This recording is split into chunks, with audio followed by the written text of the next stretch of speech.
Before we dive in, you've heard a lot of criticism from me about how various leaders have handled the pandemic over the past couple of years. At the top of the list of exceptions is Dr. Ashish Jha, who we learned today is taking over as White House coronavirus coordinator. Most recently, he served as the dean of Brown University School of Public Health. Before that, he was head of Harvard's Global Health Institute. And of course, he's been a frequent guest here in Greater Boston since COVID hit, telling us as far back as April of 2020 what needed to happen in those early days when everything seemed to be going wrong. If we had federal coordination, it would make a very big difference. I think it's just about leadership and management, and really at the most senior levels. And with his senior leadership, we will all be better off for it. Closer to home, Suffolk County District Attorney Kevin Hayden was at Tech Boston Academy in Dorchester today, where students returned for the first time since a shooting there Tuesday night. The teacher and 17-year-old student who were wounded in the school parking lot as a group was gathering to board a bus for a basketball game are recovering. But as of this taping, there have been no arrests, frustrating family and friends who want answers and accountability from those responsible, and they want it now. Stop causing so much hurt, so much pain, so much agony to the family members of not only the victims, but to your own family members. The district attorney joins me now. Kevin Hayden, thank you so much for your time. I appreciate it. How you doing, Jim? Good to see you. Thank you for having me. My pleasure. District Attorney, you described the shooting at Tech Boston as community terror. What did you mean by that? Sure.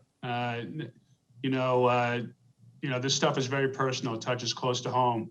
When we look at young kids in a school setting where they expect to be safe, engaged in community activity, going to cheer on their team. When something like this happens at the hands of people from outside that community, I'm not sure what else you call it. It's terrible. It's terror, and it has an extraordinary impact on our community. Are you closing in on anybody? No, it's still very much an active investigation. You know, Kevin Hayden, I want to read to you something that's relevant to this that you said on the day of your swearing in January. You said, "I'm beginning a comprehensive review of all the gun cases pending in this office. Each one has the potential to cause great harm to our communities.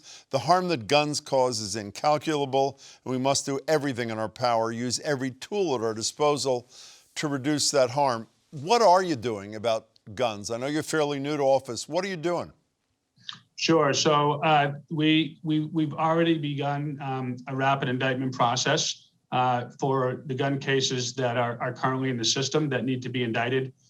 So we have added resources in terms of having 2 grand juries available to do this, and also 2 prosecutors specifically assigned to look at the gun cases that are the most serious and that need to be indicted. And we are moving through them through the system, our grand jury system, as quickly as possible.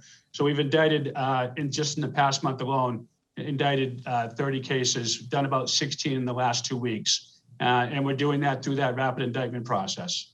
And so this started about a month ago. Was that what you're saying? That's correct, yeah. And just so I'm 100% clear, you're putting extra person power, extra resources in, which allow you to turn over these cases, move these cases, to use your word, more rapidly than other offenses that you're prosecuting, correct? That's correct. And we're also just using a process where we get these cases into the grand jury as quickly as possible, and using that process to do it. Is this new to your office?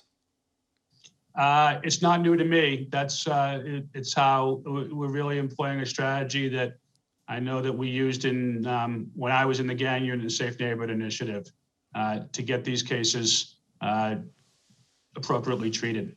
But I mean, in this generation, it is new to you.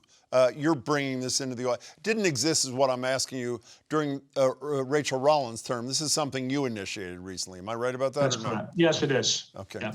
Speaking of Rollins, can we move to another case, Kevin Hayden, if we can? Stephen Pina, who, in great part thanks to the Integrity Review Bureau from your predecessor, which has initiated action that has gotten quite a few men, mostly of color, out of prison after having served decades in prison, most notably probably Sean Ellis. Most recently, a judge ordered the release after 28 years of that man, Stephen Pina. And the judge, in ordering the release, said that the police, Boston police and prosecutors, had withheld evidence pointing to another killer, had buried compromising evidence about key witnesses in order to hearing to determine if there should be a new trial. Will you support the defendant's request for a new trial? I think we'll support whatever the judge finds in this matter. Any impropriety or improper conduct by either the police or the district attorney's office that took place in this case simply can't stand. But it would seem to me that it would go a long way to ensuring that Mr. Pina got a new trial if it wasn't just the defense, but the prosecution who was determined that the evidence is such that a new trial is warranted. Would you contemplate getting to that place where you join with the defense team? We would, and I know our integrity board is dealing with, review board is dealing with that. Yes. Meaning it may happen. It might, yes. Just staying on this for a second, DA, if I can, the judge himself, even prior to hearing, I know you know this, said there is, quote, a fairly high likelihood that a new trial will be granted by him. Isn't that exactly the kind of situation where you would want to enter to help the pursuit of justice rather than being, for lack of a better expression, I don't mean this disrespectfully, a bystander to it, just waiting for a judge to make a determination? Yeah, no, I would tend to agree with that. Yes. So finally, we should assume prior to that hearing, you may make a recommendation. Well, I'm going to have to wait and see what the integrity review board finally concludes. I don't know the answer to that question just yet, but yes. So can we move to Monica Cannon Grant? As you know as well as anybody, I'm sure the audience knows, she's been on the show. She and her husband were arraigned for fraud, among other things. She's a community activist, head of something called Violence in Boston. And part of the fraud involved the grant that came from your office under your predecessor, $6,000 that was intended for street workers and at-risk youth, I think about 10 of them and 2 street workers, to go to a violence prevention retreat in Philadelphia. The money, according to the federal prosecutors, instead was used for going to a nail salon, buying groceries, going to hotels, that sort of thing. And obviously we understand these are only charges at this moment, obviously. One, was your office at all involved in this investigation? As I said, it's federal charges. And 2, what's your reaction to the charges in this case, particularly since money from your office, your predecessor, but your office is part of what's at issue here? So it's a federal investigation. It's not one that we were directly involved with in any way. We did cooperate with the authorities with regards to requests for information regarding the funds that were received from our office, and fully cooperative with the feds on that. Anytime money is fraudulently obtained and used in a manner such as this, is just completely unacceptable.